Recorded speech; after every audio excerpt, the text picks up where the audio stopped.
সুপ্রভাত সকল দর্শক বন্ধুকে আবারও একটা দারুণ সুন্দর ব্লগ নিয়ে চলে এসেছি। নমস্কার দর্শক বন্ধুরা, আমি পিয়ালি চলে এসেছি পিউভিউ ব্লগ চ্যানেল থেকে। বড়দের প্রণাম এবং ছোটদের ভালোবাসা জানিয়ে আজকের ব্লগটি শুরু করছি।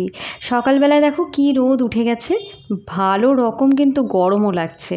আর বর্ষাকাল, এখন তো শ্রাবণ মাস, কি আর বলবো, এই রোদ এই বৃষ্টি। বেশ খানিকক্ষণ আগে কিন্তু অনেকটা বৃষ্টি হয়েছে, দেখো ছাদটা বেশ কিন্তু ভেজা ভেজা।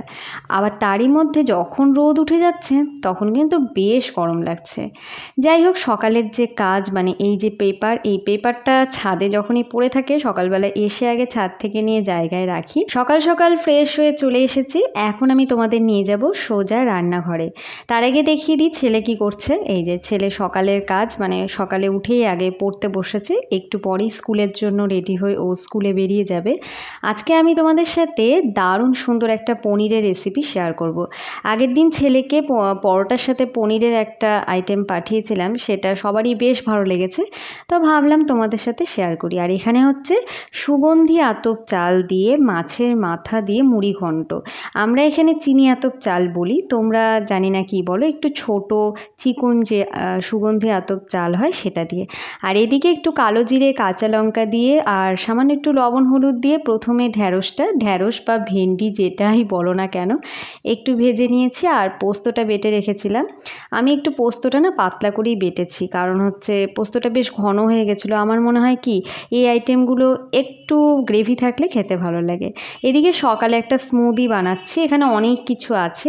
এই স্মুদির রেসিপিটা না হয় আজকে তো সময় পাইনি, এরপরে যেদিন সময় পাবো অবশ্যই তোমাদের সঙ্গে ডিটেলসে শেয়ার করব। ওইদিকে আমার মা, একটু আগে দেখালাম, মা স্নানে চলে গেল অলরেডি সকালবেলা। আর শাশুড়ি স্নান হয়ে গেছে, শাশুড়ি মা পুজো টুজো করে এখন তুলসী গাছে জল দিল আর একটু ধূপকাঠি দেখিয়ে। আপাতত তো বাড়িতে সবাই যে যার কাজে ব্যস্ত, আর আমি আমার মানে কি বলবো ডেলিকার যে কাজ, মানে রান্না করা, সেই কাজে আমিও ব্যস্ত। এখানে বেশ খানিকটা পেঁয়াজ আমি বড় বড় করে কেটেছি, আর তার সাথে একটা গোটা টমেটো ফুটন্ত গরম জলে বেশ খানিকক্ষণের জন্য ভিজিয়ে রেখে দেবো।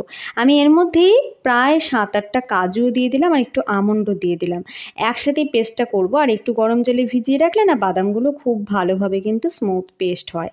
তো এটা প্রায় আমি এখানে 25 মিনিটের মতন ভিজিয়ে রেখে দিলাম। আর এখানে বেশ খানিকটা পনির নিয়ে নিয়েছি, তোমরা দেখতেই পাচ্ছ প্রায় 350-400 গ্রামের মতো আছে পনির। পনিরের পিসগুলোকে একটু বড় বড় করে অন্যরকমভাবে কাটছি, তোমরা দেখো। সাধারণত আমরা যে ডেলি রান্না করি একটু চৌকোভাবে, মানে স্কোয়ার শেপে পনিরগুলোকে কাটি, আজকে আর সেভাবে কাটবো না।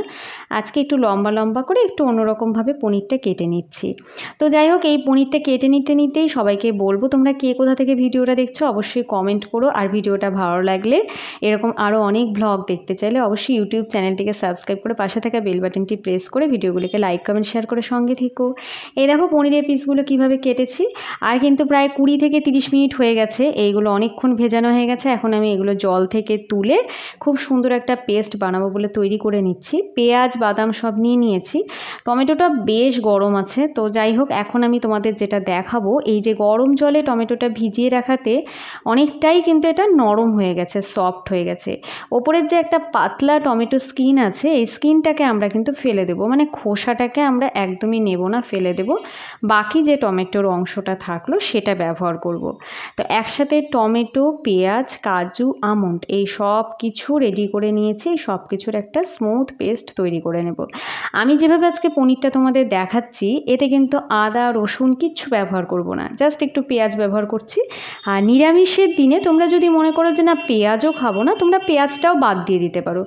এইভাবে একবার পনিরটা বাড়িতে বানিয়ে দেখো, মানে ভীষণ ভালো লাগবে। কী যে সুস্বাদু হয় সেটা বলে বোঝাতে পারবো না।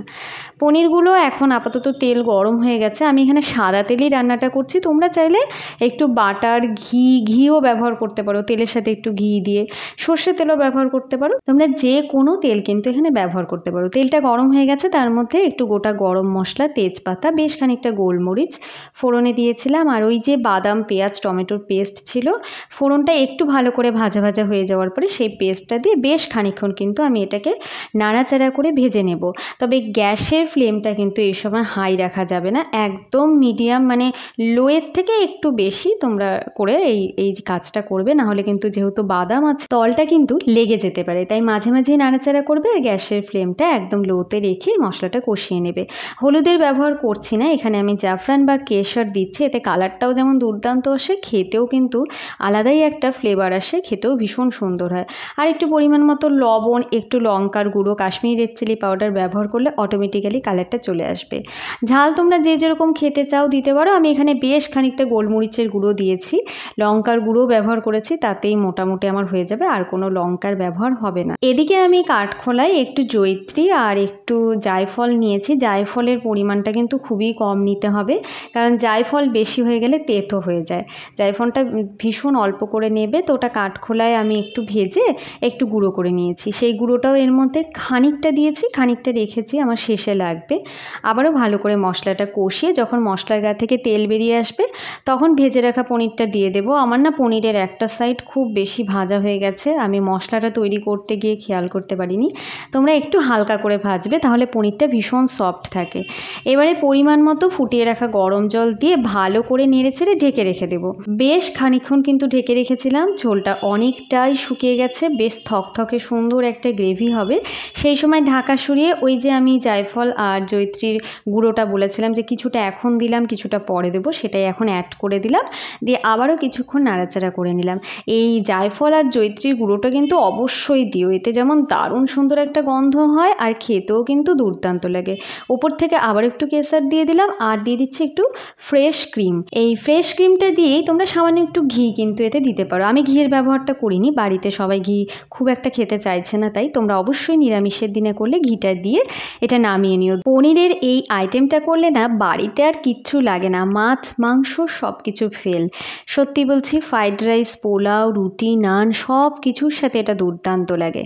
তোমরা সবাই ট্রাই করো। আর আকাশটা দেখলে কেমন হয়ে গেছে, মানে বিকেল হতে হতেই আবার একটা বৃষ্টির সম্ভাবনা কিন্তু দেখতে পাচ্ছি।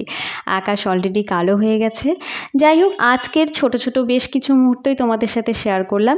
আশা করছি তোমরা যেভাবে আমাকে সাপোর্ট করছো, যেভাবে ভালোবাসা দিচ্ছ, তোমাদের ভালোবাসায় আরও অনেক কিছু তোমাদের সাথে শেয়ার করতে পারবো, আরও নতুন নতুন সুন্দর সুন্দর ভ্লগ তোমাদের জন্য আমি নিয়ে আসতে পারবো। ততক্ষণের জন্য সকলেই সুস্থ থেকো, ভালো থেকো, দেখা হচ্ছে নতুন একটি ভ্লগে। টাটা।